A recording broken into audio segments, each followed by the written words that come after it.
নমস্কার, বই পোকা চ্যানেলে আপনাদের স্বাগত জানাই। তো আজকে আমি শরৎচন্দ্র চট্টোপাধ্যায়ের দেবদাস উপন্যাসটি আপনাদেরকে পড়ে শোনাচ্ছি। শরৎচন্দ্র চট্টোপাধ্যায়ের অন্যতম জনপ্রিয় একটি উপন্যাস হচ্ছে এই দেবদাস। এটি প্রকাশিত হয় 1917 সালে। মূলত তখনকার আর্ত সামাজিক প্রেক্ষাপটকে কেন্দ্র করেই এমন অসমাপ্ত প্রেমের উপন্যাস নির্মাণ করে বাংলা সাহিত্যের সবচেয়ে জনপ্রিয় এই উপন্যাসে। তো এবার শুরু করছি উপন্যাসটির প্রথম পরিচ্ছেদ। একদিন বৈশাখের দ্বীপ্রহরে রৌদ্রেরও অন্ত ছিল না, উত্তাপেরও সীমা ছিল না। ঠিক সেই সময়টিতে মুখুজ্যেদের দেবদাস পাঠশালা ঘরের এক কোণে ছেঁড়া মাদুরের উপর বসিয়া স্লেট হাতে লইয়া চক্ষু চাহিয়া বুঝিয়া পা ছড়াইয়া হাই তুলিয়া অবশেষে হঠাৎ খুব চিন্তাশীল হইয়া উঠিল এবং নিমিষে স্থির হইয়া ফেলিল যে এই পরম রমণীয় সময়টিতে মাঠে মাঠে ঘুড়ি উড়াইয়া বেড়ানোর পরিবর্তে পাঠশালায় আবদ্ধ থাকাটা কিছু নয়। উর্বর মস্তিষ্কে একটা উপায়ও গজাইয়া উঠিল। সে স্লেট হাতে উঠিয়া দাঁড়াইল। পাঠশালায় এখন টিফিনের ছুটি হইয়াছিল। বালকের দল নানারূপ ভাবভঙ্গি ও শব্দছড়া করিয়া অনতি দূরের বটবৃক্ষ তলে ডাঙ্গুলি খেলিতেছিল। দেবদাস সেদিকে একবার চাহিল। টিফিনের ছুটি সে পায় না, কেননা গোবিন্দ পণ্ডিত অনেকবার দেখিয়াছেন যে একবার পাঠশালা হইতে বাহির হইয়া পুনরায় প্রবেশ করাটা দেবদাস নিত্যন্ত অপছন্দ করে। তাহার পিতারও নিষেধ ছিল। নানা কারণে ইহাই স্থির হইয়াছিল যে এই সময়টিতে সে সর্দার পড়ভুলোর জিম্মায় থাকিবে। এখন ঘরের মধ্যে শুধু পণ্ডিত মহাশয় দ্বিপ্রাহরিক আলস্যে চক্ষু মুদিয়া শয়ন করিয়াছিলেন এবং সর্দার পড়ভুলো এক কোণে হাত পা ভাঙা একখণ্ড বেঞ্চির উপর ছোটখাটো পণ্ডিত সাজিয়া বসিয়াছিল এবং মধ্যে মধ্যে নিতান্ত তাচ্ছিল্যের সহিত কখনো বা ছেলেদের খেলা দেখিতেছিল, কখনো বা দেবদাস এবং পার্বতীর প্রতি আলস্য কটাক্ষ নিক্ষেপ করিতেছিল। পার্বতী এই মাসখানেক হইল পণ্ডিত মহাশয়ের আশ্রয়ে এবং তত্ত্বাবধানে আসিয়াছে। পণ্ডিত মহাশয় সম্ভবত এই অল্প সময়ের মধ্যেই তাহার একান্ত মনোরঞ্জন করিয়াছিলেন। তাই সে নিবিষ্ট মনে নিরতিশয় ধৈর্যের সহিত সুপ্ত পণ্ডিতের প্রতিকৃতি বোধোদয়ের শেষ পাতাটির উপর কালি দিয়া লিখিতেছিল এবং দক্ষ চিত্রকরের ন্যায় নানাভাবে দেখিতেছিল যে তাহার বহু যত্নের চিত্রটি আদর্শের সহিত কতখানি মিলিয়াছে। বেশি যে মিল ছিল তাহা নয়, কিন্তু পার্বতী ইহাতেই যথেষ্ট আনন্দ ও আত্মপ্রসাদ উপভোগ করিতেছিল। এই সময় দেবদাস স্লেট হাতে উঠিয়া দাঁড়াইল এবং ভুলোর উদ্দেশ্যে ডাকিয়া বলিল, অঙ্ক হয় না? ভুলো শান্ত গম্ভীর মুখে কহিল, কি আঁকো? মনকষা। স্লেটটা দেখি। ভাবটা এই যে তাহার নিকট এসব কাজের স্লেটখানি হাতে পাওয়ার অপেক্ষা মাত্র। দেবদাস তাহার হাতে স্লেট দিয়া নিকটে দাঁড়াইল। ভুলো ডাকিয়া লিখিতে লাগিল যে 1 মণ তেলের দাম যদি 14 টাকা 9 আনা 3 গণ্ডা হয়, তাহা হইলে এমনি সময়ে একটা ঘটনা ঘটিল। হাত পা ভাঙা বেঞ্চখানার উপর সর্দার পড়ো তাহার পদমর্যাদার উপযুক্ত আসন নির্বাচন করিয়া যথানিয়মে আজ 3 বৎসর ধরিয়া প্রতিদিন বসিয়া আসিতেছে। তাহার পশ্চাতে একরাশি চুন গাদা করা ছিল। এটি পণ্ডিত মহাশয় কবে কোন যুগে নাকি সস্তা দরে কিনিয়া রাখিয়াছিলেন। মানস ছিল, সময় ভালো হইলে ইহাতে কোঠা দালান দিবেন। কবে যে সে শুভদিন আসিবে তাহা জানি না, কিন্তু এই শ্বেত চূর্ণের প্রতি তাহার সতর্কতা এবং যত্নের অবধি ছিল না।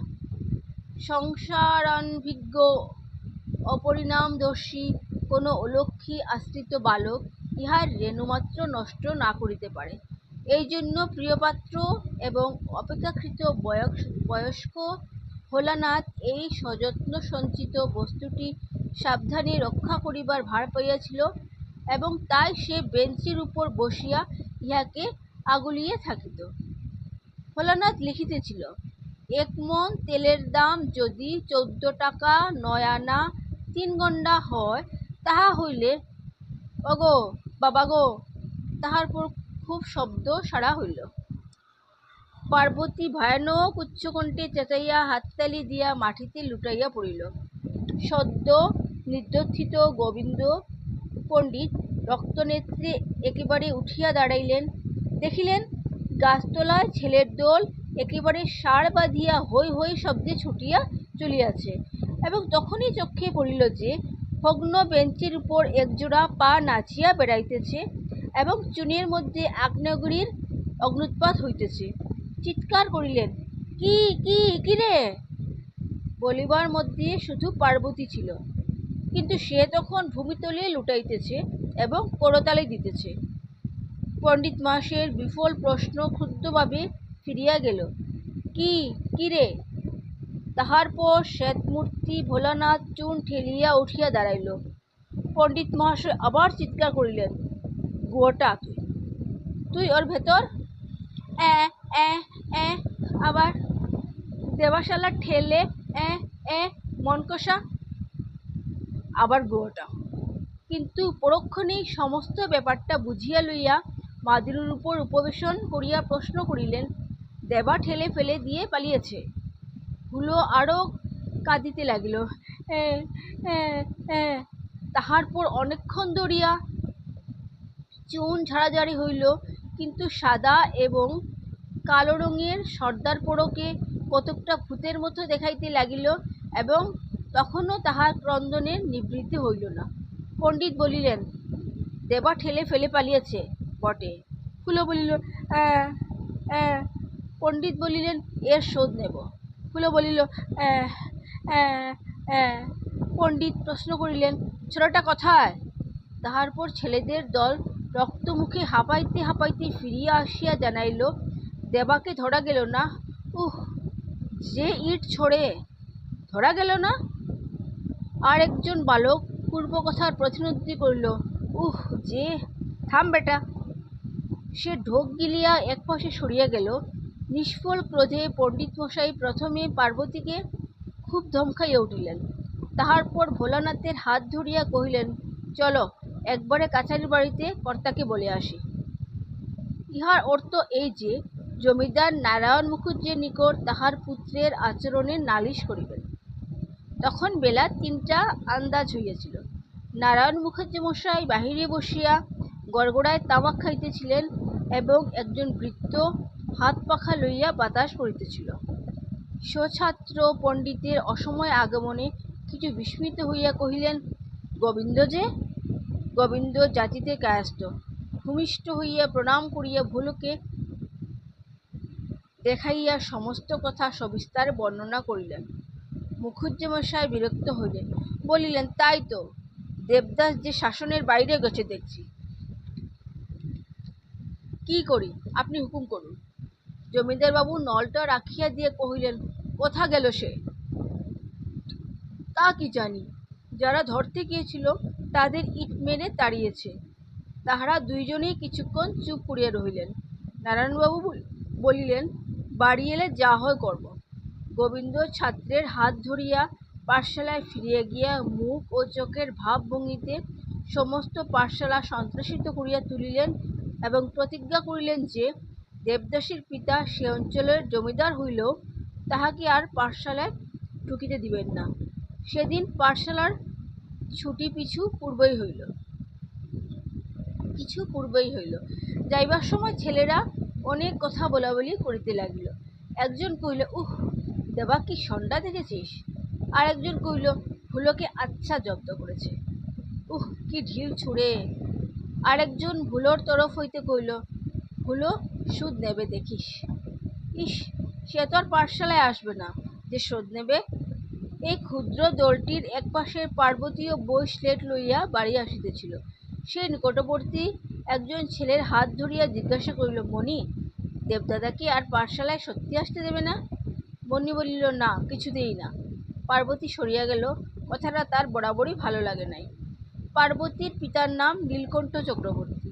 চক্রবর্তী মহাশয় জমিদারের প্রতিবেশী এবং মুখুজ্জে মহাশয়ের খুব বড় বাড়ির পার্শ্বে তাহার ছোট এবং পুরাতন সেকেলের ইটের বাড়ি। তাহার ২-১০ বিঘা জমি জমা আছে, ২-৪ গড় যজমান আছে, জমিদার বাড়ির আশা প্রত্যাশাটা আছে। বেশ স্বচ্ছন্দ পরিবার, বেশ দিন কাটে। প্রথমে ধর্মদাসের সহিত পার্বতীর সাক্ষাৎ হইল। সে দেবদাসের বাটির বৃত্ত। ১ বৎসর বয়স হইতে ১২ বর্ষ বয়স পর্যন্ত তাহাকে লইয়া আছে। পাঠশালায় পৌঁছিয়া দিয়া আসে এবং ছুটির সময় সঙ্গে করিয়া বাটি ফিরাইয়া আনে। এ কাজটি সে যথানিয়মে প্রত্যহ করিয়াছে এবং আজিও সেজন্যই পাঠশালায় যাইতেছিল। পার্বতীকে দেখিয়া কহিল, কই পারু, তোর দেবদাদা কোথায়? পালিয়ে গেছে? ধর্মদাস ভয়ানক আশ্চর্য হইয়া বলিল, পালিয়ে গেছে কি রে? তখন পার্বতী ভোলানাথের দুর্দশার কথা মনে করিয়া আবার নতুন করিয়া হাসিতে শুরু করিল। দেখো ধম্ম, দেবদাদা একেবারে চুনের গাদায় একেবারে ধম্ম চিৎ করে। ধর্মদাস সব কথা বুঝিতে না পারিলেও হাসি দেখিয়া খানিকটা হাসিয়া লইল। পরে হাস্য সংবরণ করিয়া জিদ করে কহিল, বল না পারু, কি হয়েছে? দেবদা ঠেলে ফেলে দিয়ে হুলোকে চুনের গাদায়। হি হি হি। ধর্মদাস এবার বাকিটা বুঝিয়া লইল এবং অতিশয় চিন্তিত হইল। বলিল, পারু, সে এখন কোথায় আছে জানিস? আমি কি জানি? তুই জানিস, বল দে। আহা, তার বোধহয় খুব খিদে পেয়েছে। তা তো পেয়েছে, আমি কিন্তু বলবো না। কেন বলবি না? বললে আমাকে বড় মারবে। আমি খাবার দিয়ে আসবো। ধর্মদাস কতকবার সন্তুষ্ট হইল, কহিল, তা দিয়ে আসিস, আর সন্ধ্যের আগে ভুলিয়ে ভালিয়ে বাড়ি ডেকে আনব। বাটিতে আসিয়া পার্বতী দেখিল তাহার মা এবং দেবদাসের মা উভয়ই সব কথা শুনিয়াছেন। তাহাকে এ কথা জিজ্ঞাসা করা হইল। হাসিয়া গম্ভীর হইয়া সে যতটা পারিল কহিল। তাহার পর আঁচলে মুড়ি বাঁধিয়া জমিদারের একটা আমবাগানের ভিতর প্রবেশ করিল। বাগানটা তাহাদের বাটির নিকটে এবং ইহারই একান্তে একটা বাঁশঝাড় ছিল। সে জানিত লুকাইয়া তামাক খাইবার জন্য দেবদাস এবং এই বাঁশঝাড়ের মধ্যে কতকটা স্থান পরিষ্কার করিয়া রাখিয়াছিল। পলাইয়া লুকাইয়া থাকিতে হইলে ইহাই তাহার গুপ্তস্থান। ভিতরে প্রবেশ করিয়া পার্বতী দেখিল বাঁশঝোপের মধ্যে দেবদাস ছোট্ট একটা হুঁকা হাতে বসিয়া আছে এবং বিজ্ঞের মতো ধূমপান করিতেছে। মুখখানা বড় গম্ভীর, যথেষ্ট দুর্ভাবনার চিহ্ন তাহাতে প্রকাশ পাইতেছে। পার্বতীকে দেখিতে পাইয়া সে খুব খুশি হইল, কিন্তু বাহিরে প্রকাশ করিল না। তামাক টানিতে টানিতে গম্ভীরভাবে কহিল, আয়। পার্বতী কাছে আসিয়া বসিল। আঁচলে যাহা বাঁধা ছিল তৎক্ষণাৎ দেবদাসের চক্ষে পড়িল। কোনো কথা জিজ্ঞাসা না করিয়া সে তাহা খুলিয়া খাইতে আরম্ভ করিয়া কহিল, পারু, পণ্ডিত মশাই কি বলল রে? জ্যাঠামশাইয়ের কাছে বলে দিয়েছে? দেবদাস হুঁকা নামাইয়া চক্ষু বিস্ফারিত করিয়া কহিল, বাবাকে বলে দিয়েছে? হ্যাঁ, তারপর? তোমাকে আর পাঠশালায় যেতে দেবে না। আমিও পড়তে চাই না। এই সময়ে তাহার খাদ্যদ্রব্য প্রায় ফুরাইয়া আসিল। দেবদাস পার্বতীর মুখপানে চাহিয়া বলিল, সন্দেশ দে। সন্দেশ তো আনিনি, তবে জল দে। জল কোথায় পাব? বিরক্ত হইয়া দেবদাস কহিল, কিছুই নেই তো এসেছিস কেন? যা, জল নিয়ে আয়। তাহার রুক্ষ স্বর পার্বতীর ভালো লাগিল না। কহিল, আমি আবার যেতে পারি নে। তুমি খেয়ে আসবে, চলো। আমি কি এখন যেতে পারি? তবে কি এখানেই থাকবে? এখানে থাকবো, তারপর চলে যাব। পার্বতীর মনটা খারাপ হইয়া গেল। দেবদাসের আপাত বৈরাগ্য দেখিয়া এবং কথাবার্তা শুনিয়া তাহার চোখের জল আসিতেছিল। কহিল, দেবদা, আমিও যাব। কোথায়? আমার সঙ্গে? ধুর, তা কি করে হয়? পার্বতী মাথা নাড়িয়া কহিল, যাবই। না, যেতে হবে না, তুই আগে জল নিয়ে আয়। পার্বতী আবার মাথা নাড়িয়া কহিল, আমি যাবই, আগে জল নিয়ে আয়। আমি যাব না, তুমি তাহলে পালিয়ে যাবে। না, যাব না। কিন্তু পার্বতী কথাটা বিশ্বাস করিতে পারিল না, তাই বসিয়া রহিল। দেবদাস পুনরায় হুকুম করিল, যা বলছি। আমি যেতে পারবো না। রাগ করিয়া দেবদাস পার্বতীর চুল ধরিয়া টান দিয়া ধমক দিল, যা বলছি। পার্বতী চুপ করে রহিল। তারপর তাহার পিঠে একটা কিল পড়িল। যাবি নে? পার্বতী কাঁদিয়া ফেলিল। আমি কিছুতেই যাব না। দেবদাস একদিকে চলিয়া গেল। পার্বতীও কাঁদিতে কাঁদিতে একেবারে দেবদাসের পিতার সম্মুখে আসিয়া উপস্থিত হইল। মুখুজ্জে মশাই পার্বতীকে বড় ভালোবাসিতেন। বলিলেন, পারু, কাঁদছিস কেন মা? দেবদা মেরেছে। কোথায় সে? ওই বাঁশবাগানে বসে তামাক খাচ্ছিল।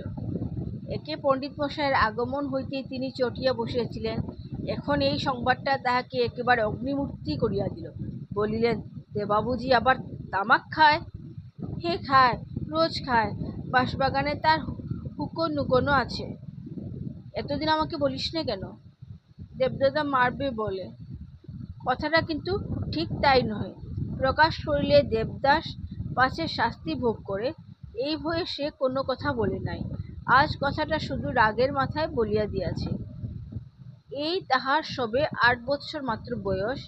রাগ এখন বড় বেশি, কিন্তু তাই বলিয়া তাহার বুদ্ধি বিবেচনা নিতান্ত কম ছিল না।